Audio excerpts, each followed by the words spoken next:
그 부모님 집을 사간 사람이 뭐 김만배 씨의 뭐 누나라고 그래서 어제 처음 알았는데 계약이 그냥 이루어져서 한 것이고 그 사간 사람이 누군지 어떻게 알겠습니까?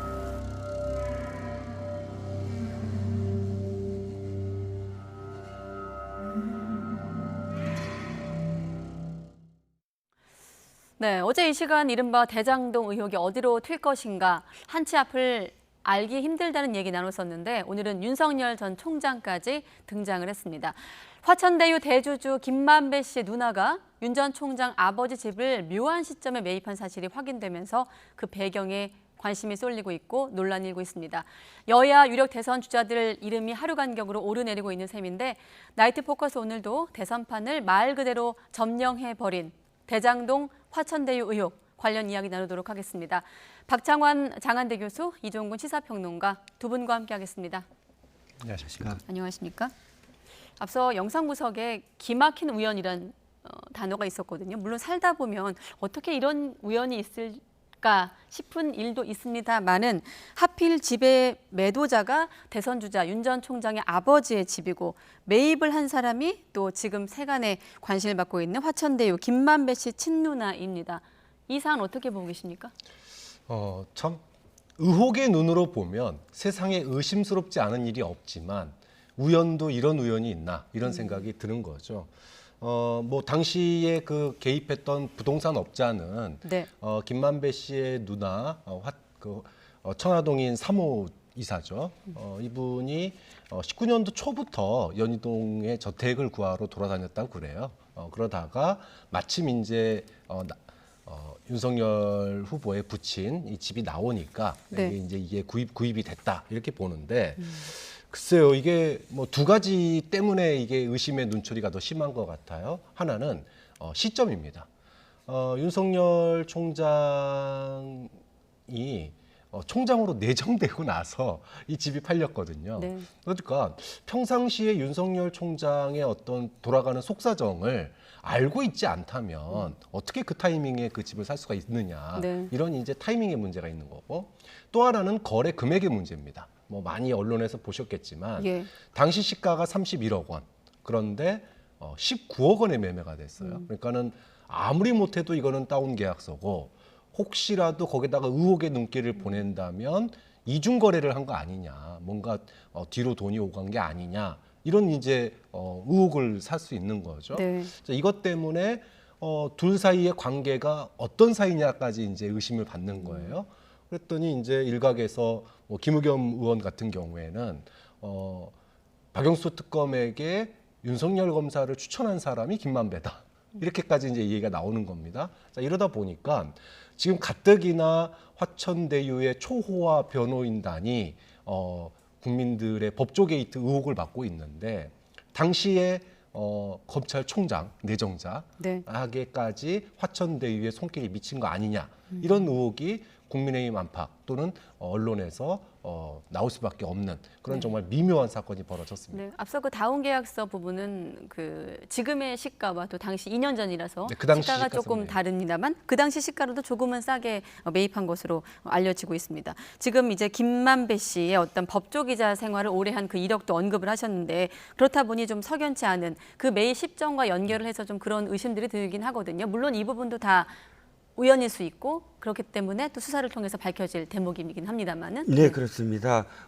사실 굉장히 뜻밖이었어요. 지금까지 윤석열 후보가 이재명 이 후보 쪽에 공격을 했고 이 대장동 의혹과 관련해서 그런 어떤 상황 속에서 자신의 부친의 어떤 집의 매매에 김만배 씨, 화천대유의 실소유자로 알려져 있는 김만배 씨의 누나가 네. 집을 매입했다. 이건 사실 굉장히 기막힌 우연이라고 조금 전에도 뭐 자막이 나왔지만 예. 우연일까라는 의혹이 드는 건 너무 당연합니다.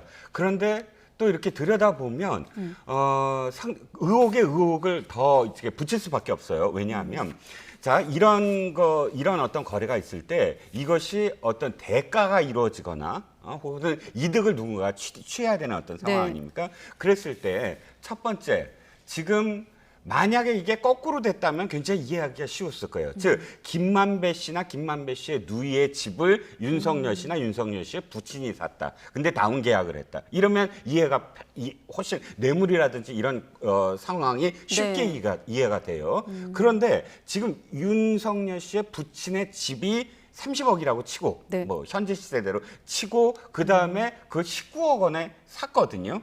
만약에 이게 30억을 따로 돈을 챙겨 주더라도 예. 그거는 원래 지금의 어떤 시세대로 준 거라 더 많이 주려고 했을 때 무슨 다운 계약서를 썼다 또 뭐 이렇게 이해가 가지만 그 관계가 굉장히 이해가 되지 않는다는 거죠. 차라리 그럼 뭐 그대로 뭐 31억 원에 샀더라도 별 문제가 없는데 굳이 19억 원에 다운을 시켜서 할 이유가 있었을까? 물론 뭐 세금 문제 때문에 그렇다고 한다면 또 다른 얘기겠지만 네. 그 관계가 첫 번째 이해가 가지 않았고요. 그리고 두 번째는 김만배 씨의 누나라고 알려진 사람은 2019년도부터 2019년도 3월부터 11월까지 수많은 건물을 쇼핑을 합니다. 네. 즉 뭐 목동에 이분은 단독주택을 좋아하나 봐요. 목동에도 단독주택 2채를 구입을 해요. 네. 그리고 상봉동에도 건물을 세웁니다. 90억 원에. 그리고 굉장히 많은 어떤 또 관련돼서 부동산 관련해서 투자를 하려고 많은 그런 행보가 네. 보여집니다. 그러면 그 일환이었느냐 여기까지 뭐 이런 또 추측은 또 가능하죠. 이런 저런 점에서 그리고 또 마지막으로는 그 당시를 다시 한번 되돌려보죠. 중앙지검장이었고 그다음에 물론 몇 단계를 뛰어넘어서 검찰총장이 내정은 됐습니다만 네. 지금과는 굉장히 다르다는 거예요.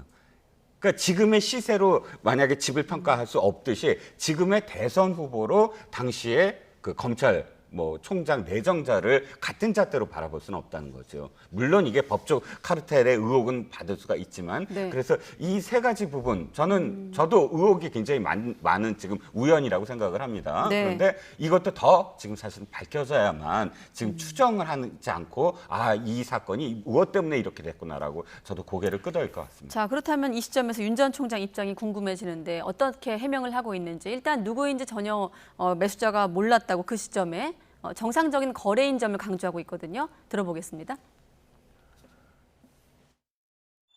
그 부모님 집을 사간 사람이 뭐 김만배 씨의 뭐 누나라고 그래서 어제 처음 알았는데 계약이 그냥 이루어져서 한 것이고 그 사간 사람이 누군지 어떻게 알겠습니까? 네, 그러니까 이제 윤 전 총장은 김만배 씨와의 개인적 친분도 없다. 물론 이제 법조기자이기 때문에 알고는 있었지만 친분은 없고 매입자의 신상도 몰랐고 뭐 그렇다 보니 주택 매매 계약서랑 중개수수료 지급 영수증까지 이제 공개하면서 한마디로 정상적인 거래였다라는 점을 강조하고 있습니다. 윤 전 총장은. 네, 뭐 이렇게 얘기를 하면 이재명 후보가 성남시장 재직 시절에 화천대유하고 불법 계약한 거 아니잖아요. 이재명 후보도 정상적인 계약을 했습니다. 자, 그러면 우리가 여기다 의혹을 붙이는 이유는 화천대유가 왜 이러한 거래를 했느냐, 이 부분에 초점을 두는 거죠.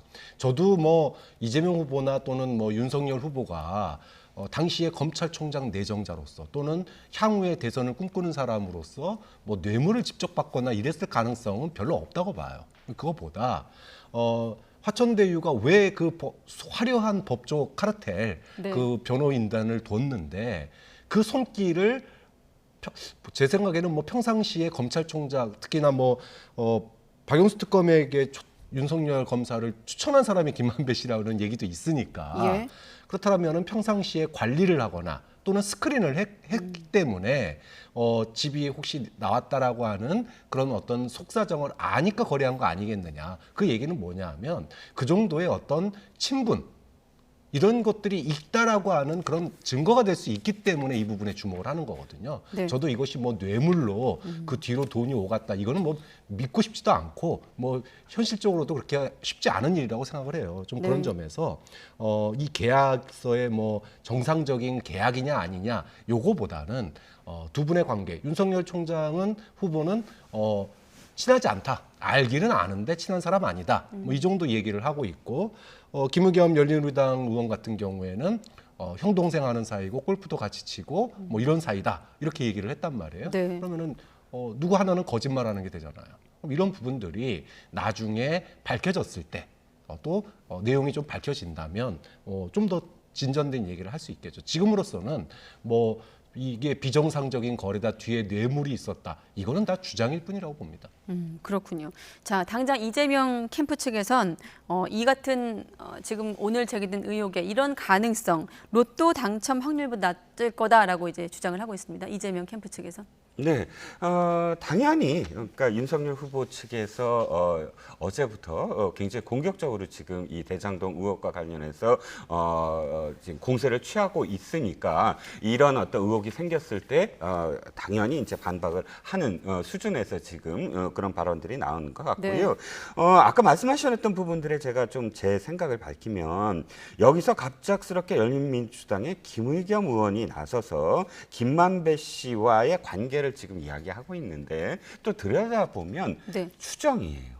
어떤 증거가 있거나 왜냐하면 우리가 아시다시피 열린민주당의 그 김의겸 의원은 청와대 대변인을 했고 그다음에 그 전에는 기자였거든요. 그리고 법조계에 그렇게 뭐 김만배 씨만큼 법조계 출입을 오래 한 것도 아니고요. 그렇다면 자신이 정말로 그런 정보를 지금 이야기할 수 있을 정도면 오늘 그 발언에서 어느 정도의 어떤 그런 그 개연성이라든지 이런 것들이 나와야 되는데 그거 없이 사실은 그랬다더라 하고 이게 김만배 씨가 이렇게 추천했다더라라는 그 수준이거든요. 만약에 그게 증거가 있었다고 한다면 아마도 김의겸 의원 같이 스피커 역할을 하는 굉장히 그런 어떤 상황에서 네. 진즉에 이 의혹이 생겼을 때부터 김만배라는 사람이 등장했을 때부터 윤석열 후보와의 어떤 관련성을 아마 폭로를 했을 겁니다. 네. 그런데 지금에서야 그렇다더라라고 이야기하는 것을 갖고 우리가 확정적으로 판단하기에는 좀 개연성이 좀 떨어지지 않을까 싶습니다. 네, 어제만 해도 말씀하셨다시피 자신의 측근의 보좌관 출신이 또 연루되면서 어떤 공세를 받았던 이재명 지사, 이 같은 또 윤 전 총장 의혹이 제기되니까 야당 또 지도부를 향해서 상당히 거친 말들을 쏟아냈습니다. 또 야당도 마찬가지고요. 연일 지금 공방이 난타전으로 치닫고 있는데 어떤 발언들이 오갔는지 한번 확인해 보도록 하겠습니다. 국민을 속인 죄를 물어서 공고파직하도록 하겠습니다.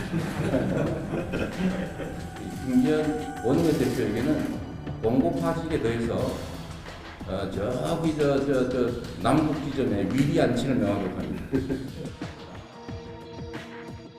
이익을 얻은 분들은 명확하고 그리고 이런 행정 판단을 했던 분들도 명확하고 이 둘 간의 유착관계를 의심하는 것은 당연한 것이라고 저는 이렇게 생각합니다. 대선 후보로 나서기에 앞서서 먼저 인성과 개념부터 챙기셔야 될 것 같습니다. 네, 대선 주자, 한 명은 대선 주자, 그다음에 국민의힘 당대표, 원내대표, 지도부의 발언들이 참 거칩니다. 괴이하다, 기이하다, 또 어떤 표현이 있었죠, 앞서? 또 지금 이준석 대표 같은 거는 가면을 찢어놓겠다, 이런 거친 말들이 오가고 있습니다. 네, 이런 감정적인 대응이 나올 수밖에 없는 상황이에요. 하루하루 새로운 기사가 나올 때마다 네. 지지율이 출렁출렁합니다. 사실은 추석 전만 하더라도 추석 연휴 때까지만 하더라도 이재명 후보의 지지율이 영향을 받고 있었어요. 실제로 네. 이 화천대유가 굉장한 이슈가 되면서 의혹의 눈길들, 국민들 모두가 다 의혹의 눈길을 보냈습니다. 그런데 이제 하나 둘씩 야당과 관련된 인사들, 특히나 이제 50억 얘기가 딱 나오는 순간 이게 이제 화천대유가 권천대유냐 또 뭐 50억 게임이냐 이러면서 네. 역풍, 그러니까 그동안에 이재명 후보나 여권에 대해서 내로남불 비판을 굉장히 많이 했었는데 이제까지 한 내로남불을 완전히 뒤집어 쓴 역풍을 지금 맞았거든요. 자칫하다가는 이게 대선까지 영향을 미칠 수밖에 없는 사안이 됩니다. 자, 이러다 보니까 지금은 뭐 체면 볼 수 있는 상황이 아니고 여야 모두가 상대방에게 불리한 어떤 이야기가 나왔을 때 이제까지 받았던 공세를 다 거꾸로 되돌리면서 독한 말들을 쏟아놓는 이것이 정말로 대선의 지지율에 정말 큰 가름이 될 정도의 큰 이슈가라고 이기 때문에 네. 이렇게 관련 당대표들까지 나서서 후보 본인뿐만 아니라 당대표까지 나서서 험한 말들을 주고받을 수밖에 없는 뭐 그런 상황이 펼쳐질 수밖에 네. 없는 거죠. 지금 독한 말, 험한 말이란 표현을 쓰셨는데 교수님께서 당장 지금 윤 전 총장을 향해서 같은 당 다른 주자들로부터도 그런 표현들이 나오고 있습니다. 역시나 대선 어떤 경선 한 가운데 있기 때문인데 지금 보면 법조 카르텔 논란에서 윤 전 총장도 무관하지 않다고 이제 다른 주자들이 공격을 하고 있는 상황인데 경선에도 그러니까 국민의힘 자체 경선에도 어떤 영향을 미칠까요? 일단 윤석열 후보가 자체적으로는 예를 들어서 이 당 지지자들이나 혹은 이 당원들이나 이렇게 봤을 때 윤석열 후보가 그러니까 이쪽 국민의힘 진영에서는 지금 좀 앞서고 있거든요. 네. 그러다 보니까 다른 후보들의 공격을 지금 받을 수밖에 없는 경선이니까 당연한 것이고 이런 의혹에 대해서 당연히 후보들이 저는 이 의혹을 제기할 수 있는 문제라고 생각을 합니다. 네. 그런데 문제는 뭐냐면 여야 진영도 그렇고 또 같은 캠프 내에서도 그렇고 같은 진영 내에서도 그렇고 금도는 있어야 된다는 거예요. 금도는 왜냐하면 지금 이재명 후보도 TV 예능 프로에 나와서 저는 굉장히 인상 깊게 본 게 대통령이 되면 무엇을 할 건가 질문했을 때 이렇게 대답을 했어요. 통합의 정치를 하겠다. 진영을 가르지 않겠다. 이렇게 얘기했어요. 정확하게는 편가르지 않겠다. 이렇게 얘기했거든요. 저는 그게 굉장히 지금 필요한 그런 저는 워딩이라고 봐요. 어떤 네. 여야 후보도. 왜냐하면 지금 편가르기에 어떤 전국 운영 때문에 굉장히 국민들이 고통스러워한다고 저는 생각을 하거든요. 그런데 그러니까 금도를 넘지 말라는 게 저는 오늘은 좀 양비론이지만 윤석열 후보도 어저께 발언이 저는 금도를 좀 넘었다. 왜냐하면 대통령이 됐을 때 지금 화천대유의 뭐 소유주에 대해서 뭐 구속하겠다, 뭐 이렇게 표현을 했거든요. 거의 네. 그런 뉘앙스로 표현했는데 대통령이 되면 이 어떤 검찰의 수사라든지 여기에 개입하면 안 돼요. 그러니까 이 진실을 밝힐 수 있도록 뭐 검찰이라든지 수사권을 독려하겠다 이런 정도는 가능하지만 그러나 정적이라고 지금 상대 후보 진영이라고 생각하는 사람 그런 쪽을 어떻게 구형을 한다거나 선고를 받게 하겠다는 뉘앙스로 전직 검찰총장 후보가 이야기하는 것도 선을 넘었지만 지금 오늘 그 이재명 후보의 발언들 봉고 파직이니 위리 안치니 이렇게 하면서 조선시대 때 왕이 신하들한테 하는 그런 그 유배형이라든지 이런 것들을 표현하는 상대방 그런 상대 당의 당대표를 이것도 사실은 아주 좀 눈살을 찌푸리게 하는 그 금도를 넘어선 거거든요. 그래서 서로 비판하고 서로 비난하는 것은 좋으나 최소한의 금도는 넘지 말아야 통합의 정치, 그러니까 이 선거가 끝난 다음에 여야 간에도 통합의 정치가 이루어질 수 있다는 생각입니다. 네.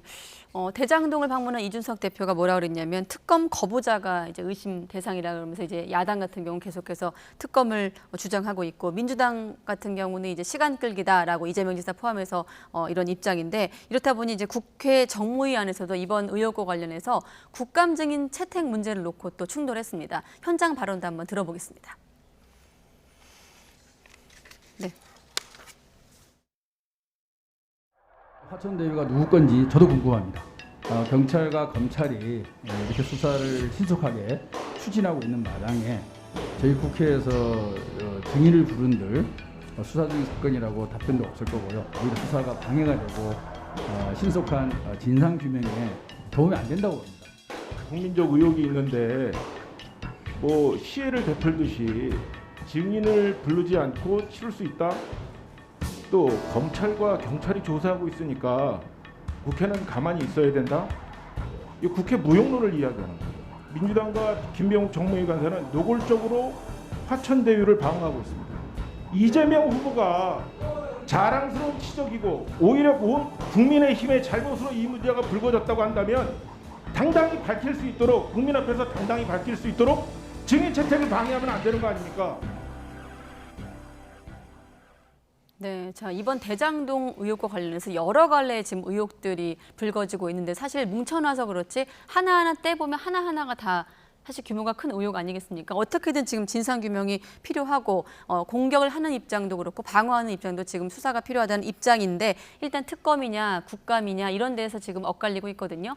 바로 여쭤볼게요. 어떤 부분이 좀 필요하다고 보십니까? 네, 저는 뭐 사실 특검은 현실적으로 불가능한 상황이라고 봐요.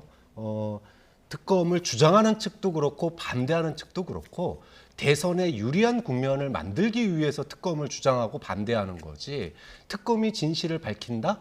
저는 그것이 꼭 진실은 아니라고 봅니다. 이제까지 수많은 특검이 있었지만 진실을 밝힌 특검은 한두 개에 불과했어요. BBK는 누구 겁니까? 라고 얘기하고 화천대유는 누구 겁니까? 얘기하면서 야당이 특검을 주장하고 있지만 정작 BBK 특검은 면죄부를 준 특검이었습니다. 이렇게 본다면 특검으로 진실을 밝힐 수 있다? 전혀 역사적으로도 맞지 않는 사실이에요. 그리고 이제까지 특검은 검찰 수사 없는 특검은 한 번도 없었습니다. 그렇다면 지금 대선을 앞둔 시점에서 여야 합의로 특검이 이루어질 가능성도 없는 상황에서 특검을 주장하는 것은 결국은 정치 공세다. 또 반대도 마찬가지죠. 반대하는 이유도 분명합니다. 네. 죄가 있는지 없는지는 대선 끝나야지 밝혀져요.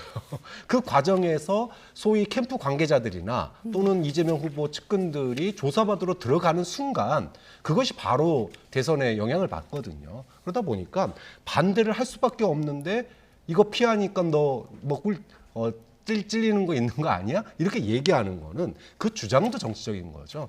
그렇기 때문에 지금 검찰의 수사가 굉장히 속도를 내고 있고 또 실제로 천화동인 5호인가요? 5호 네. 이사 이분이 뭐 녹취록이나 녹음 파일 이런 돈과 관련된 이런 것도 또 검찰에 제공하고 있다 그러니까 지금으로서는 뭐 방법이 없다. 여야 간의 합의로 이루어지는 부분들은 대선 국면에서는 거의 불가능하기 때문에 결국은 검찰이 속도를 내는 것 외에는 뭐 뾰족한 방법이 없다고 봅니다.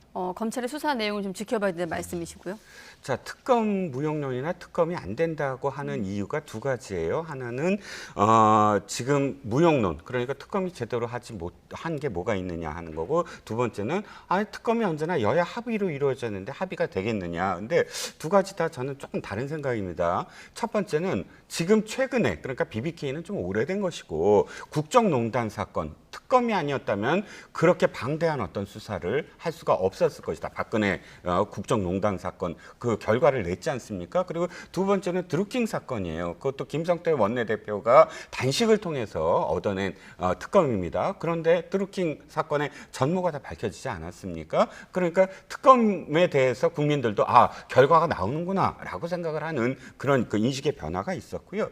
두 번째, 특검이 안 되는 이유가 뭐냐면 여야가 합의가 안 돼요. 여야가 합의 안 되는 게 뭐냐면 한 진영을 수사하는 거예요. 지금까지는. 네. 박근혜 국정농단은 박근혜 대통령을 수사를 했어야 됐고, 그 다음에 드루킹 그러면 문재인 대통령의 그런 함께 이 상황 실정 수행 실장을 맡았던 네. 김경수 지사를 수사를 했었어야 돼요. 그러니까 한쪽 진영에 어쨌든 반대가 있을 수밖에 없는, 그래서 합의가 안 이루어지는 어떤 상황이거든요. 그래서 여론이 이제 동원이 돼서 어떻게 이제 합의가 이루어지는데, 지금은 보시자고요. 그 여야를 막론해야 돼요. 여야 다 들어가 있어요. 그리고 또 하나는 지금 국민들이 놀라는 건 대선 국면이라 그렇지 우리나라의 정말 권력의 최정점에 있는 사람들이 다 지금 이야기가 되고 있어요. 네. 대법관, 무슨 검찰총장부터 뭐 지검장부터 또 진짜 특검부터. 그래서 이거는 사실 합의가 너무 가능하다. 모두 다 수사를 하면 되니까. 그러니까 그리고 합의도 간단해요. 이게 지금 10일 이내로 합의가 가능하고 그다음에 뭐 30일 이내로 제한한다든지 해서 충분히 가능한 그런 상황이다라고 생각합니다. 야당의 그 특검 주장에 진정성이 있으려면은요, 9월 초에 그 권현의 아들이 50억을 받았다는 사실을 알고 있음에도 불구하고 10여일 가까이 입을 다물고 있는 원내대표나 또 50억 약정을 맺은 사람들이 몇 명이 있다라고 하는 그 사실을 알고도 밝히지 않은 당대표나 이런 자신들의 치부는 감추고 말하지 않으면서 언론에 보도될 때까지 입 딱 다물고 있고 그동안 특검 주장만 하고 이재명 후보 공격만 했는데, 그러면은 그게 무슨 진정성이 있습니까? 여야를 넘어서는 정말로 국민들에게 진실을 갖다가 밝히기 위해서라면 알아보니까 우리 당 의원의 아들이 50억 퇴직금을 받았대. 이거 이상한 일이야. 그러니까 이것까지 포함해서 특검하자. 이랬다라면은 저는 진정성을 믿겠어요. 그런데 열흘 가까이 숨기고 있다가 이제와 그거 언론에 의해서 보도가 되니까 그제서야 사과 한마디 없습니다. 네. 그런데 무슨 진정성이 있습니까? 그런 의미에서 저는 정치적 공세가 될 수밖에 없다라고 얘기를 하는 거죠. 네.